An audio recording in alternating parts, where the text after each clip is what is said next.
सभी दोस्तों को योगाचार्य राजेश कुमार की तरफ से प्रणाम, हरिओम।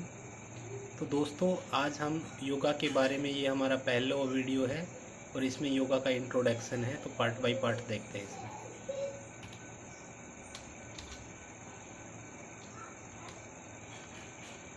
तो योगा है जो हमारा जो इंडियन एंशियंट योगा है, वो अभी जो मॉडर्न में देन है, उसका जो ओरिजिन है वो पतंजलि ऋषि हैं जो उन्होंने किया था। उन्होंने अपनी एक बुक लिखी थी जिसका नाम था योग सूत्रम, जिसमें उन्होंने अष्टांग योग का परिभाषित किया है, जिसमें 8 पार्ट आपको दिख रहे होंगे। पहला पार्ट स्टार्ट होता है यम से, दूसरा नियम से, तीसरा आसन, 4th पे है प्राणायाम, 5वें पे है प्रत्याहार, 6 पे है धारणा, 7th पे है ध्यान और 8th पे है समाधि। 1 बाय 1 करके हम इनके बारे में समझेंगे।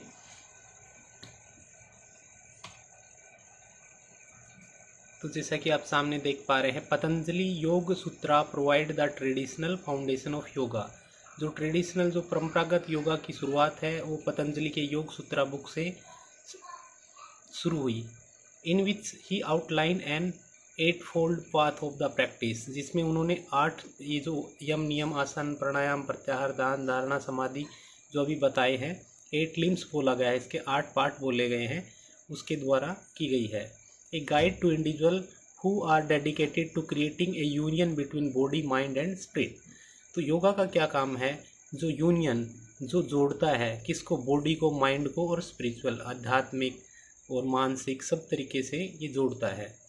Each of the 8 limbs offer a means of living with more integrity, self-discipline, respect for nature and connection with the spiritual aspect of life।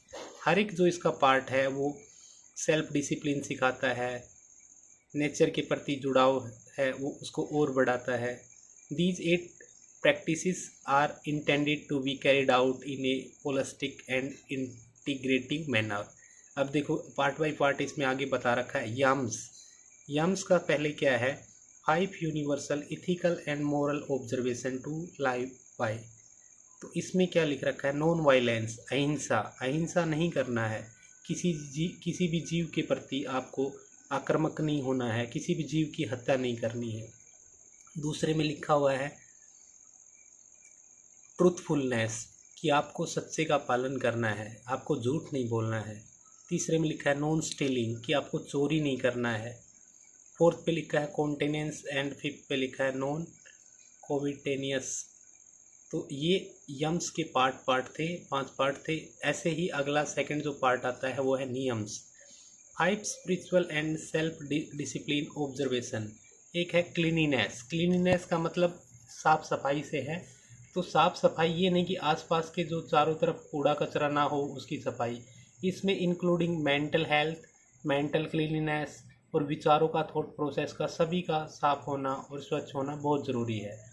इसमें लिखा है contentment, spiritual austerities, study of scripture and surrender to God, कि भगवान को समर्पण कर देना और स्टडी ऑफ स्क्रिप्चर। तो ये जो योगा से रिलेटेड है और जो अध्यात्म की पढ़ाई करना है, तो ये 5 पार्ट नियम में दिए गए हैं। कुछ लोग आसन को ही योगा समझ लेते हैं, बाकी योगा एक बहुत बड़ा वेस्ट कंसेप्ट है। तीसरे पे आता है आसन। आसन पतंजलि ऋषि ने योग सूत्रम जो बुक है उसमें लिखा है स्थिर सुखम आसनम, किसी भी मुद्रा में, स्थिर अवस्था में, सुखी अवस्था में बैठना ही आसन है। तो physical posture originally intended only for seated meditation but more recently adopted to encompass all physical yoga practice। तो इसमें बताया गया है कि फिजिकल पोस्चर है। योगा क्या है? फिजिकल पोस्चर है। जो आसन है वो मेडिटेटिव पोज में होते हैं, दूसरे और भी सारे पोज में होते हैं। इसका नेक्स्ट 4th स्टेप आता है प्राणायाम। तो आसन से क्या कर सकते हैं कि योगा के द्वारा, योगा का जो 3rd पार्ट है आसन, इससे हम अपने एक तरीके से माने तो फिजिकल हार्डवेयर को ठीक कर सकते हैं। हार्डवेयर हम किसे कहेंगे? जो बॉडी की मसल्स हैं, जो बॉडी की जो बोन्स हैं, मसल्स हैं और पूरी बॉडी है, वो हार्डवेयर को हम फ्लेक्सिबल बना सकते हैं। 4th पे आता है प्राणायाम। प्राणायाम से अगर हम सही मायने में देखें तो ये रिलेटेड टू, अगर इजी वे में समझें तो ये क्या है? सॉफ्टवेयर। जो हमारी थॉट प्रोसेस है उसको किस प्रकार से हम ठीक कर सकते हैं। तो प्राणायाम क्या है, ब्रीदिंग, डिफरेंट वे से ब्रीदिंग को लेना, छोड़ना, होल्ड करना, तो ये सब किसका पार्ट है, ये प्राणायाम का। Breathing exercise to control the flow of prana. तो प्राण क्या है कि ये प्राण क्या है, प्राण वायु, श्वास। जब तक सांस है हम जिंदा हैं, अगर सांस नहीं रहेगी तो हम जिंदा नहीं रहेंगे। तो जो प्राण वायु है, जो सुप्रीम गॉड ने जो हमें प्रदान की है, उसको डिफरेंट वे में कंट्रोल करके और उसको अच्छे से अपना करके हम प्राणायाम के ऊपर सफलता हासिल कर सकते हैं। नेक्स्ट इसका जो पार्ट है वो आता है प्रत्याहार। प्रत्याहार क्या होता है, जो हमारी जो 6 सेंस रहती हैं, मगर मोस्टली जो हम इंसान हैं उसमें 5 सेंस ही एक्टिवेट रहती हैं। कौन कौन सी सेंस है, आई साइट क्या है, देखने के लिए, कान है सुनने के लिए, त्वचा हमारी कोई भी स्पर्श है उसको महसूस करती है, जीभ है हमारी क्या करती है, टेस्ट को सेंस करती है, और नोज है वो क्या है, स्मेल को पता लगाता है। तो इसके अलावा एक 6 सेंस रहती है जो नॉर्मली आम इंसान में जैसे एक्टिवेट नहीं रहती है। बहुत सारे योग ऋषि महापुरुष जो हमारे प्राचीन समय में थे वो अपनी 6 सेंस को एक्टिवेट रखते थे। उसके द्वारा क्या है, 6 सेंस के द्वारा हम पहले से प्री डिटरमाइन आगे क्या होने वाला है उसको पता लगा सकते हैं। इसके बाद में तो जो इंद्रियों रूपी जो हमारे शरीर की बॉडी के लिए जो बताए गए हैं, जो इंद्रियां हैं हमारी, इनको सेंस को इंद्रियां भी कहा गया है कि जीभ बोलती है कि अच्छा अच्छा खाने के लिए लेके आओ, कान बोलते हैं कि कुछ अच्छा सुने, नाक बोलता है कुछ अच्छी स्मेल हो। इनके सब के ऊपर कंट्रोल कर लेना, अपने तरीके से इनको चलाने को ही प्रत्याहार कहते हैं। और जो ये है आहार के प्रति त्याग कर देना कि जिंदा रहने के लिए खाना, ना कि खाने के लिए जिंदा रहना। इसके बाद में होता है धारणा। जब प्रत्याहार की जो स्टेज है और स्ट्रोंग हो जाती है तो नेक्स्ट स्टेज इसको प्रत्याहार की नेक्स्ट स्टेज को धारणा कहते हैं। फिर इसके बाद में और मोर स्ट्रोंग हो जाती है तो उसको ध्यान मुद्रा में चला जाता है आदमी, खाने पीने और बाहर की दुनिया से, एक्सटर्नल वर्ल्ड से वो डिडक्ट होके और इंटरनल पीस ऑफ माइंड में चला जाता है, तो उसको मेडिटेटिव पोज को बोलते हैं ध्यान। और ध्यान जब वो लंबे समय में ध्यान में वो जब बंदा चला जाता है तो नेक्स्ट स्टेज इसकी आती है समाधि। तो वो क्या कर लेते हैं, समाधि ले लेते हैं, लिबरेशन और blissful union with the divine. तो आत्मा परमात्मा के साथ मिलन हो जाती है, तो इसी स्टेज को हम बोलते हैं समाधि। तो दोस्तों आशा करते हैं ये पसंद आया होगा। नेक्स्ट हम चलते हैं इसको और आगे समझने के लिए। Yoga, way of living life.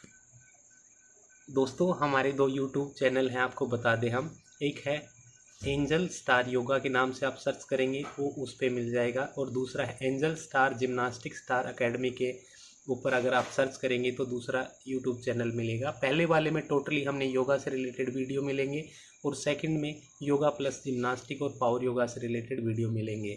तो दोस्तों अगर आपको ये पसंद आए तो हमारे चैनल को लाइक करें, शेयर करें, सब्सक्राइब करें और हमारे चैनल से कनेक्ट हों, और भी जो भाई बहन जो भी इससे जुड़ना चाहते हैं उनके पास में भेजें, ताकि योगा के बारे में ज़्यादा से ज़्यादा लोग इसका लाभ उठा सकें।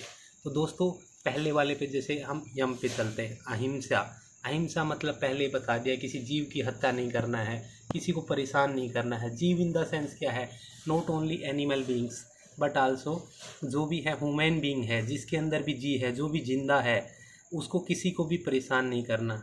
दूसरा है सत्य, सत्य का पालन करना, झूठ ना बोलना, दूसरा ये यम का पार्ट है। तीसरा है असत्य, असत्य का त्याग कर देना, झूठ ना बोलना। चौथा है ब्रह्मचार्य। तो पहले योगिक जो टाइम था, जो गुरुकुल समय था, उस समय 25 साल तक ब्रह्मचारी का पालन करने का कहा गया था। उस समय 25 साल तक की उम्र, उसमें 4 स्टेज थी, ब्रह्मचार्य, गृहस्थी, इस प्रकार से 4 स्टेज थी। तो 25 साल तक की उम्र तक सबको ब्रह्मचारी का पालन करने के लिए सलाह दी जाती थी। पांचवा है अपरिग्रह। अपरिग्रह का मतलब है कि ज़रूरत से ज़्यादा कोई भी चीज़ है उसको इकट्ठा नहीं करना। बहुत सारे शास्त्रों में कहा गया है ज़रूरत से ज़्यादा आपके पास चाहे धन हो, चाहे ज्ञान हो, चाहे कुछ भी हो, ज़रूरत से ज़्यादा अगर आपके पास कुछ भी है तो वो क्या है, जहर है। जीवन में उतना ही रखिए जितने की आवश्यकता है। तो दूसरा पार्ट इसका जैसे अष्टांग योग के हिसाब से आता है नियम। पहले हमने यम के 5 पार्ट पढ़ लिए हैं, अब है नियम। नियम में है स्वच्छता, क्लीनिनेस। तो क्लीनिनेस क्या है? Saucha can be translated as cleanliness but it doesn't mean physical cleanliness.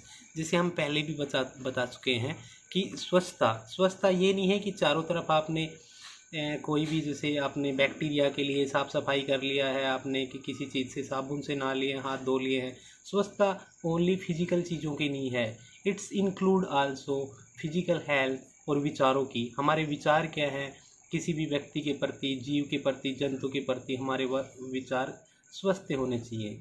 किसी के प्रति हीन भावना ना हो, घृणा ना हो। नेक्स्ट आता है संतोष। आपने देखा होगा संतोषी सदा सुखी, बहुत सारी जगह लिखा रहता है और बोलते हैं जिंदगी में एक संतोषी सदा सुखी। तो जो संतोष करता है किसी भी चीज़ के लिए, ज़्यादा टेंशन नहीं लेता है किसी भी चीज़ के लिए, तो वो क्या है, ज़िंदगी में सुखी रहता है। इसमें गीता में कहा गया है ना कश्चित शाश्वतम, नथिंग इज़ परमानेंट। ना तो दुख जिंदगी में सदैव रहते हैं, ना दुख जिंदगी में सदैव रहते हैं, ना सुख जिंदगी में सदैव रहते हैं। कुछ भी परमानेंट नहीं है, ये जीवन का अप डाउन का स्ट्रक्चर है जो कि चलता रहता है। तीसरा है तपास। तपास में क्या है? डिसिप्लिन, सेल्फ डिसिप्लिन, कि अपने आप को ऐसे नहीं कि इंद्रियों को वश में कर दें, अपना सेल्फ का डिसिप्लिन होना चाहिए। अगला है स्वाध्याय, सेल्फ स्टडी, अपनी आत्मचिंतन करना, अपने बारे में जानना, ना कि आंखों से देखा एक्सटर्नल। हम लोग आजकल क्या देखते हैं कि एक्स क्या कर रहा है, वाई क्या कर रहा है, ऐसे ऐसे डिफरेंट लोगों के बारे में सोचते हैं, उसकी गृहस्थी क्या है, उसका रहन सहन कैसा है, वो क्या कर रहा है क्या नहीं कर रहा, हम अपने एंगल से सोचते हैं। हमें वो ना सोच के सेल्फ स्टडी, स्वाध्याय, अपने बारे में अध्याय करना चाहिए, अपने को डे बाय डे अपने आप को इम्प्रूव करना चाहिए। इसके अगला है ईश्वर प्रणिधाना, तो भगवान को सरेंडर कर देना चाहिए। जिंदगी में जिंदा रहने और सब दुखों का निवारण का एक मूल मंत्र है। जो भी कुछ है, आप अपने कोई भी सुप्रीम जो पावर है, गॉड है, अल्लाह है, वाहे गुरु है, जो भी आप जिसको भी मानते हैं, उसको अपने आप को सरेंडर कर देना है। जो स्पिरिचुअल जो यूनिवर्स की जो पावर है, some from somewhere they are controlling to us, अपने आप को उसके प्रति समर्पित कर देना। जो भी अपना इष्ट देव है अपने धर्म के हिसाब से, तो अपने आप को सरेंडर कर दें कि जो भी करने वाला है, हे God you are looking after for me. सुबह उठ के प्रेयर कीजिए। तो अपने आप को कभी भी ऑब्जेक्ट ना माने कि जो कर रहा हूँ मैं कर रहा हूँ। आप you are nothing, everything is controlled by the supreme power God and godliness, they are looking after to us. जो भी कर रहे हैं सब चक्कर उन्हीं का चलाया हुआ है। तो अपने आप को भगवान के प्रति सरेंडर कर दें और उसकी ध्यान करें और उसको मानें। इसमें आता है, नेक्स्ट आता है an asana is a body posture originally and still a general terms for sitting meditative pose and lateral extended in hatha yoga and modern yoga as exercise to any type of position adding reclining standing inverted twisting and balancing pose. तो इसमें वही बताया गया है कि योग आसन क्या है, कि मेडिटेटिव पोज में बैठना है, अपनी स्पाइन को बेंड करना है, फॉरवर्ड बेंडिंग करना है, बैकवर्ड बेंडिंग करना है, डिफरेंट टाइप ऑफ पोज, और बॉडी को ट्विस्ट करना है, हर मसल्स को कॉम्प्लेक्स ना करके उसको रिलैक्स मोड में लेके जाना है। ये क्या है? आसना है। नेक्स्ट इसमें है Patanjali describe the physical practice of yoga in Sanskrit as. Sanskrit में उन्होंने अपनी योग सूत्रम बुक में लिखा है स्थिर सुखम आसनम, एज वी डिस्क्राइब अर्लियर। स्थिर मतलब साइलेंटली, सुखम मतलब हैप्पीनेस, आसनम मतलब कोई भी एक मुद्रा में आप लंबे समय तक सुख की अवस्था में बैठे हैं, वो सब क्या है? आसन है। Loosely define, we should strive to practise yoga with strength and in a relax manner. Stara translate as strong, steady and stable. Sukha means comfortable, happy and relaxed. Asanam refer to the physical practice of yoga. तो दोस्तों ये आपको समझ में आया होगा। Next slide में चलते हैं हम। आसनास कैन बी परफॉर्म बाय 4 वे। तो हम सबसे पहले दोस्तों इस पार्ट में जो हमारा इंट्रोडक्शन ऑफ योगा है, इसमें आसनास के बारे में समझेंगे, और आगे के आने वाले सीरीज में हम ब्रीदिंग पैटर्न, आसन को किस प्रकार परफॉर्म करते हैं और कैसे हम शुरुआत करनी चाहिए, बहुत सारे जो rule regulation regarding the performing asanas we will describe in the later videos. तो दोस्तों यहाँ पर आसनास हैं मेनली 4 पोजीशन में जैसे हम शुरुआत करते हैं उनकी, या उनको 4 पोजीशन में करते हैं। सबसे पहला आता है स्टैंडिंग पोजीशन, दूसरा आता है सिटिंग पोजीशन, तीसरा आता है लाइंग ऑन स्पाइन, अपनी कमर के बल लेटना, लाइंग ऑन स्टोमक, इसको प्रोन पोजीशन भी बोलते हैं, पेट के बल लेट के। ये क्या है? Explanation. Asanas can be divided into cultural, meditative, relaxing asanas. These 3 type of asanas posture have different posture and techniques. The 3 type of meditative pose, relaxive pose and cultural pose. अब ये pose की बात कर रहे हैं कि हमने पहले बात की है कि कहाँ कहाँ से कैसे कैसे हम परफॉर्म कर सकते हैं, और यहाँ पर बोला है मेडिटेटिव पोज। तो ध्यान की अवस्था में जैसे हम बैठते हैं तो कोई आसन परफॉर्म कर रहे हैं तो वो क्या होगा? Meditative pose. रिलैक्सिंग पोज जैसे मकरासना हो गया और हमारा शवसासना हो गया, इस प्रकार के asanas are the relaxing pose. And cultural pose बहुत सारे आसन हमारे जो ऋषि मुनियों ने बहुत सारे जीव जंतुओं को देख करके उनका जैसे नामकरण किया है और उन आसनों को बनाया है, तो उन आसनों को बोलते हैं कल्चरल पोज। जैसे मयूर को देखा तो उसका जैसे मयूर जैसे आसन करते हैं मयूरासन, धनुष जैसा करते हैं धनुरासन, सांप जैसा करते हैं तो कोबरा पोज, या उसको बोलते हैं भुजंगासन। इसके अलावा गरुड़ासन, ट्री को देखा तो ट्री पोज होता है वृक्षासन। तो जितने भी पोज हैं, बहुत सारे पोज हैं, उष्ट्रासन, कैमल पोज हो गया। तो जैसे भी पोज हैं सारे कल्चर को हमको जैसे अपनी प्रकृति को देख के बहुत सारे आसनों का कंपोजिशन किया गया है। तो दोस्तों पहला आसन आप देख पा रहे हैं, ये स्टैंडिंग पोज से शुरू होता है, ये है वृक्षासन। प्रोन पोजिशन, जो हम पेट के बल लेट के जहाँ से आसन की शुरुआत करते हैं उसको बोलते हैं प्रोन पोस्चर। तो ये देखो जैसे धनुरासन जो कर रहे हैं, जो हमारे द्वारा परफॉर्म किया गया है, ये धनुरासन है, प्रोन पोस्चर से शुरुआत होता है। नेक्स्ट है स्पाइन पोजीशन। स्पाइन पोजीशन में जो आसन की शुरुआत करते हैं और जो जहाँ लेट के स्पाइन के बल लेट करके हम बहुत सारे आसन परफॉर्म करते हैं तो उसको बोलते हैं स्पाइन पोजीशन आसनास। तो ये है बैक ब्रिज, जो हम चक्रासना बोलते हैं। इसमें मुख्यतः आकृति चक्र जैसी बनती है, इसलिए हम इसको चक्रासना बोलते हैं। अगला आता है सिटिंग पोजीशन। सिटिंग पोजीशन में हम बैठ करके तो बहुत सारे आसन परफॉर्म करते हैं। तो इनमें से जैसे कि आप देख पा रहे हैं, पहले वाला जो आसन है ये है वज्रासन, सिटिंग पोस्चर में बैठ के, और जो दूसरा आसन है ये भी देखो सिटिंग पोजीशन बैठ के किया जा रहा है। दोस्तों आशा करते हैं आपको ये वीडियो हमारे द्वारा जो बनाया गया है ये पसंद आया होगा। आगे हम और ज्ञानवर्धक video related to each and everything. Yoga में बहुत सारे लोग गलती क्या करते हैं, हाफ नॉलेज इज़ डेंजरस, जैसे बोलते हैं हिंदी में अध जल गगरी छलकत जाए, तो वो दिक्कत करती है। सेम वे अगर आप योगा को एक सही तरीके से डिसिप्लिन मैनर में और उसके जो रूल रेगुलेशन है उसके साथ नहीं करेंगे तो योगा में आपको बहुत सारी हानि भी हो सकती है, और हो सकता है कि आप किसी चीज़ को लेकर के बहुत परेशान हो जाए। तो हम आशा करते हैं दोस्तों ये वीडियो पसंद आया होगा, और इसी प्रकार ज्ञानवर्धक वीडियो और आगे हम बनाते रहेंगे। हमारे 2 चैनल हमने बताया आपको, 2 चैनल हैं।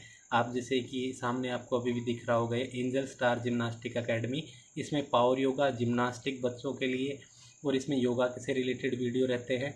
आप इसको यूट्यूब चैनल से सर्च कर सकते हैं। दूसरा एंजल योगा है। तो थैंक यू दोस्तों वीडियो देखने के लिए।